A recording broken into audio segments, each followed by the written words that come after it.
सभी को नमस्कार।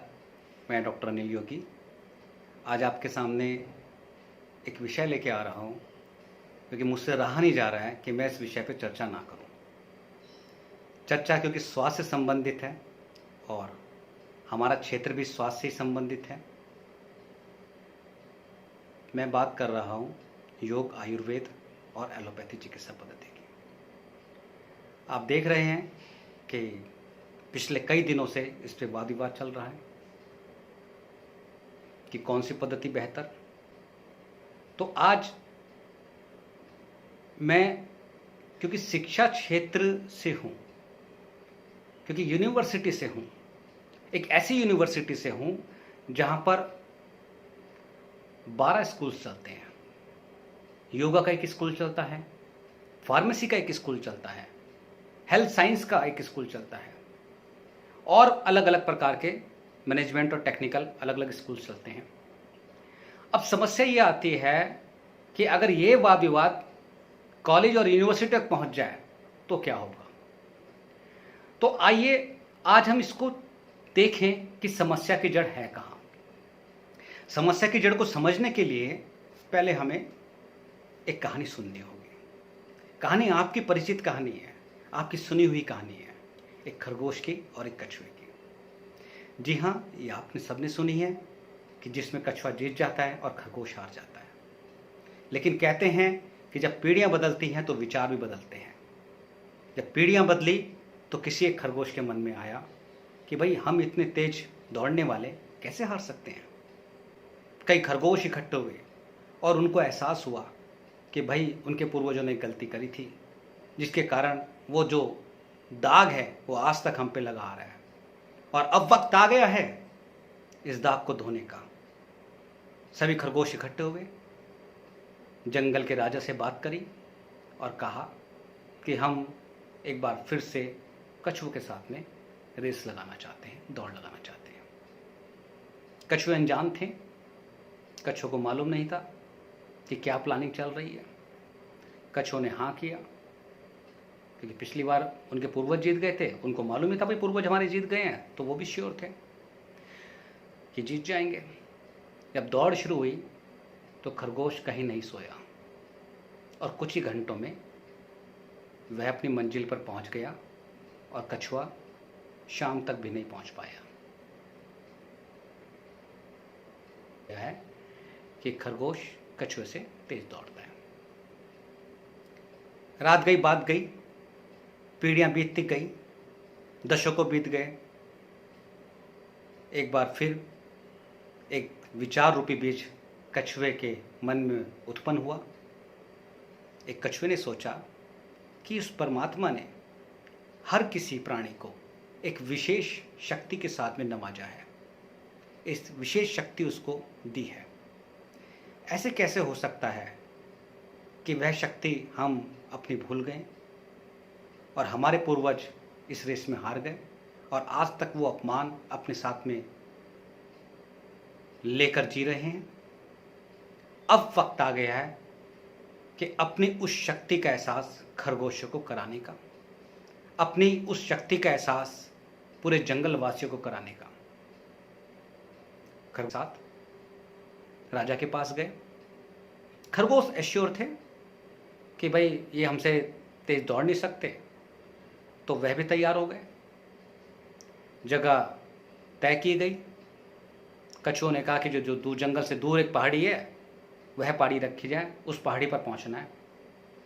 खरगोश को मालूम था ये शाम तक नहीं पहुंच पाएगा, हम 3 घंटे में पहुंच जाएंगे। तो भाई अगले दिन रेस का शुभारंभ किया, रेस लगना शुरू हुई। वही हुआ, ठीक 3 घंटे में वो पहाड़ी के पास खरगोश लगभग पहुंच ही गया था कि उस पहाड़ी से पहले घाटी के अंदर एक नदी थी। नदी गहरी थी, बहाव बहुत तेज था। खरगोश यही सोचता रहा कि इस नदी को पार कैसे किया जाए। डूबने की पूरी संभावनाएं थी और अगर नदी को चक्कर गोल घुमा के लेकर आता तो कई दिन लग जाते। वह सोचते सोचते उसको शाम हो गई। पीछे से कछुआ आ रहा था धीरे धीरे। कछुआ नदी के अंदर घुसा और अपनी मंजिल पर पहुंच गया और इस प्रकार से कछुआ एक बार फिर जीत गया और खरगोश हार गया। खरगोश जैसा तेज प्राणी हार जाए एक कछुए से, तो यह बात भी जंगल में आग की तरह फैल गई।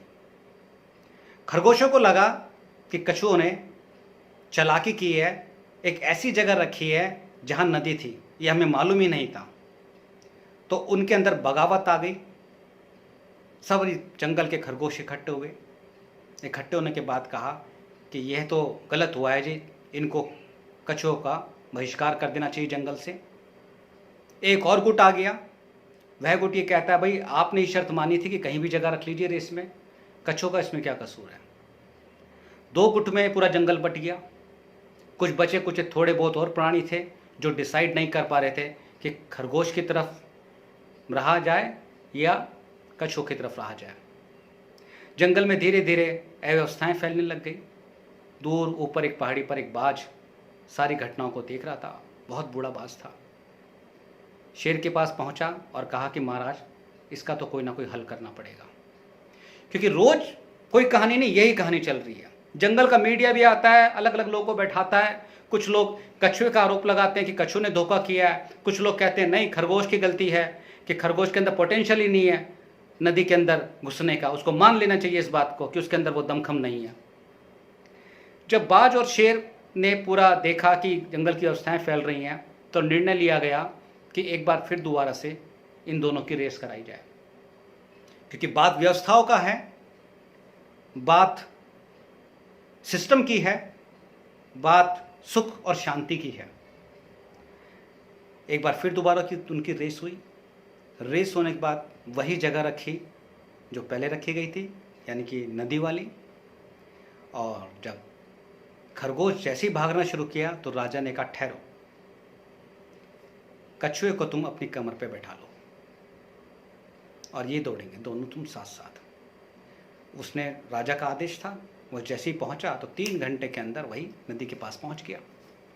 अब जब कछुआ अंदर जाने लग गया नदी के, तो राजा ने रोका, तुम अकेले नहीं जाओगे, इसको अपने पेट पे बैठा लो और इसको नदी पार कराओ। जब नदी उसको पार करा दी तो इस प्रकार से दोनों के दोनों जीत गए। तो ये कहानी भी आज के परिवेश में, आज के जो समय चल रहा है, ये उसके संदर्भ में है। बात इसकी नहीं है कि कौन सी पुरानी पद्धति है, कौन सी नई पद्धति है, किसके पास मॉडर्न टेक्नोलॉजी है, किसके पास प्राचीन पद्धतियों की जो रहस्यमय विद्या है वो है। आज वक्त है दोनों को मिलके चलने की, क्योंकि ये सब सिस्टम की और वर्तमान की मांग है। कहते हैं कि समस्या ही आविष्कार की जननी है। हो सकता है समस्या ही आज इसलिए उत्पन्न हुई है, चाहे स्वामी रामदेव जी के माध्यम से उत्पन्न हुई, चाहे किसी के माध्यम से उत्पन्न हुई है। इससे पहले कि हम उन पर आरोप लगाना शुरू करें कि जी स्वामी जी ने ऐसा गलत कर दिया, स्वामी जी ने माफ़ी मांग ली, अब हम कहें कि IMA ऐसे करता है, तो हम उसने भी समझौते की बात करता है वो कि भाई ठीक है, अगर कुछ करा जाए तो हम भी तैयार हैं। तो अब बात यहाँ आती है, तो यह बात मैंने क्यों उठाई है? जैसा कि आप सब जानते हैं, ओम स्टर्लिंग ग्लोबल यूनिवर्सिटी में मैं जॉब कर रहा हूँ, स्कूल ऑफ योगा नेचुरोपैथी में। कई सौ बच्चे वहाँ पढ़ते हैं। जब मैंने अपने सीनियर ऑफिशियल से इस विषय में बात करी कि हमारा भी एक नैतिक दायित्व बनता है कि इस समस्या पर क्या समाधान हो सकता है, इस पर विचार किया जाए, और इतना सुंदर विचार निकल कर आया कि आगे से, क्योंकि ये जो लड़ाई है, लड़ाई ही इसीलिए हुई है कि हमने किसी एक पद्धति को इग्नोर किया है और एक पद्धति को ज़्यादा वेटेज दी है, जबकि दोनों पद्धतियां ही महत्वपूर्ण हैं। जब एक पिता के दोनों पुत्र प्रिय हैं तो ऐसा नहीं कर सकते कि आप एक को ज़्यादा वेटेज देंगे और एक को आप इग्नोर करेंगे, तो बवाल तो होना ही होना है, समस्याएं तो होनी ही होनी है।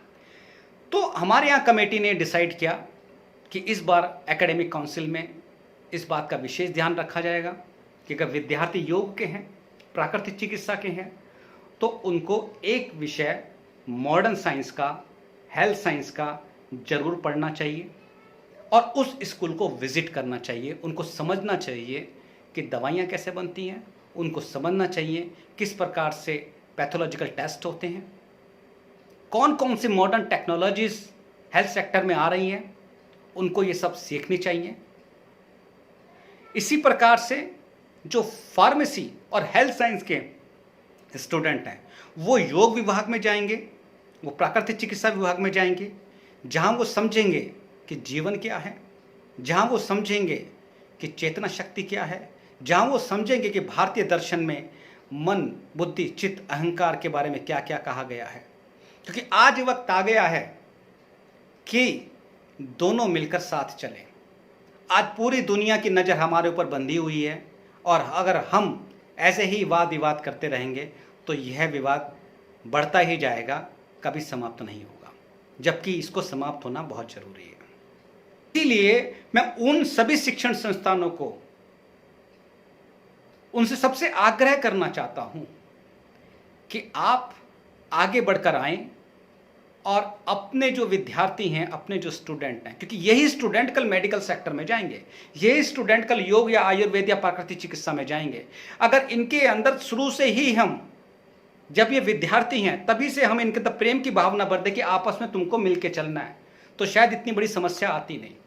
मैं यही कहूँगा कि एजुकेशन सेक्टर को हमें एक इनिशिएटिव लेना चाहिए और अपने विद्यार्थियों को सभी विषयों की, यानी कि इंटरडिसिप्लिनरी जो कोर्स होते हैं, सब्जेक्ट जो होते हैं, उन सब्जेक्ट्स की उनको नॉलेज होनी चाहिए। जब उनको नॉलेज होगी, वो समझेंगे, तो शायद एक दूसरे का सम्मान भी करेंगे और एक दूसरे के साथ मिलके भी चलेंगे। मैं आशा करता हूं कि आपको शायद ये विचार मेरा पसंद आया होगा, और आपसे उम्मीद करता हूं कि यदि आप कोई सुझाव देना चाहते हैं तो इस विषय पर मुझे जरूर सुझाव दें। हमें आपके सुझाव का इंतजार रहेगा। एक बार फिर Om Sterling Global University Hisar Haryana के स्कूल ऑफ योग एवं प्राकृतिक चिकित्सा विभाग की तरफ से आप सभी को मेरा नमस्कार, धन्यवाद।